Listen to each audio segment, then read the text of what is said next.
Oi pessoal, tudo bem aí? Resolvi gravar esse vídeo no meio da madrugada a caráter emergencial para falar um pouco sobre a bomba que caiu sobre nós, artistas, com o lançamento do Sora, ou Sora parece palavra japonesa, enfim, pela OpenAI. Para quem não sabe, a OpenAI é a responsável por outra bomba também que foi há uns 2 anos com o ChatGPT.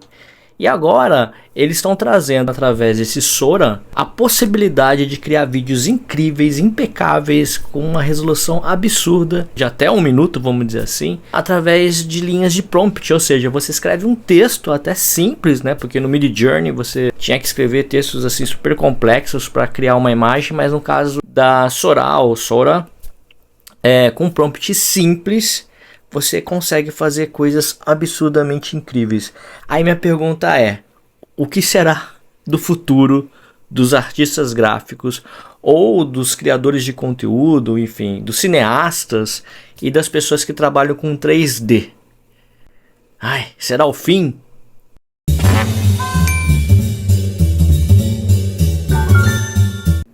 É claro que talvez esteja sendo um pouco dramático em dizer que é o fim dos artistas gráficos e das pessoas que trabalham com 3D, por exemplo, tendo em vista várias outras mudanças radicais que a tecnologia trouxe para a humanidade em outros tempos, né? A própria revolução industrial, ou mesmo o cinema, né? E depois a televisão, né? Que era supostamente uma ameaça, né? Para o cinema, e não aconteceu, né? E agora a gente tem aí o reinado dos streams. Então assim, a tecnologia sempre traz algo novo e sempre causa esse rebuliço todo na comunidade artística. Mas aí eu fico me questionando, gente, como é que vai ser isso? Eu estou assistindo alguns vídeos porque é muito recente o aparecimento dessa ferramenta, embora a gente já tenha tido outros apps que já faziam isso, mas de uma forma bem precária. Enfim, os vídeos eram curtinhos, de 3 segundos, 8 segundos no máximo, e se de repente você pedisse algo mais complexo, a inteligência artificial não entendia e deformava tudo, enfim, toda a imagem desse vídeo.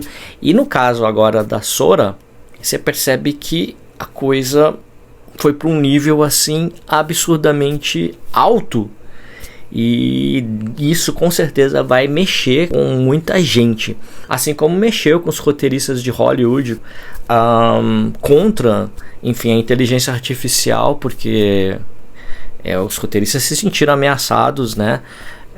Por ter uma ferramenta que pudesse de uma certa maneira desenvolver roteiros de maneira muito eficaz e automática. Então, eu acho que isso vai mexer também com cineastas, né? Eu acho que muita gente vai ficar chocado, porque como vocês estão vendo aí, né, imagens que eu estou passando aí para vocês do próprio site da OpenAI, vocês percebem o grau de complexidade que essa tecnologia atingiu. E isso o que? Há 2 dias?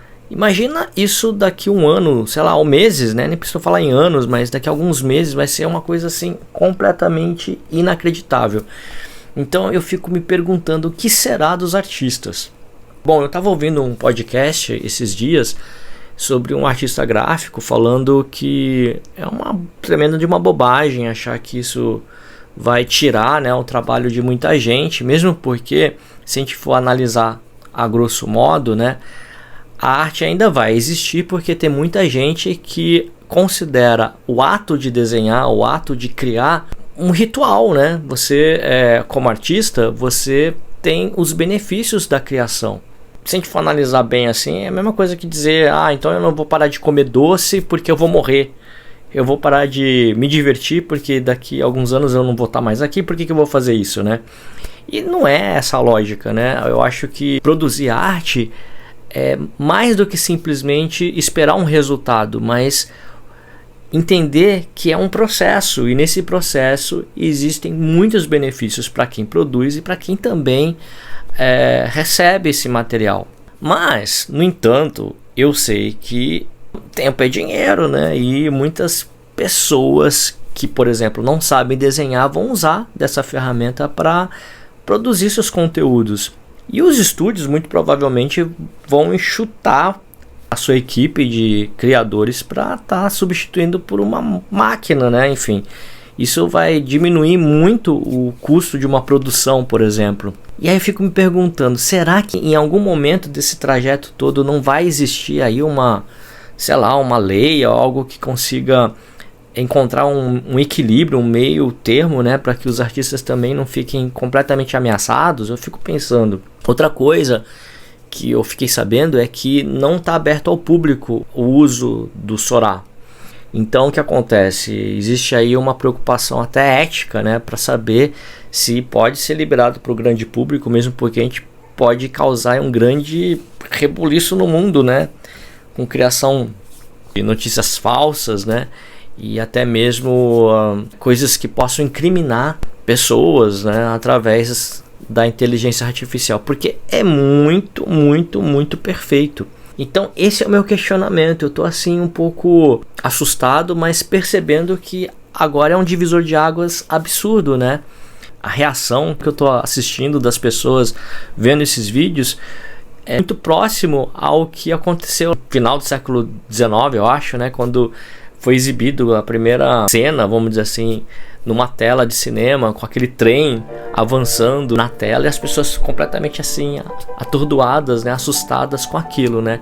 Eu tenho certeza que isso vai ser algo que vai ser lembrado daqui 100 anos, sei lá, mais até, né? Então, cara, a gente tá vivendo um momento histórico, mas resta saber, e aí eu deixo essa pergunta, né, para vocês, resta saber se é bom ou ruim.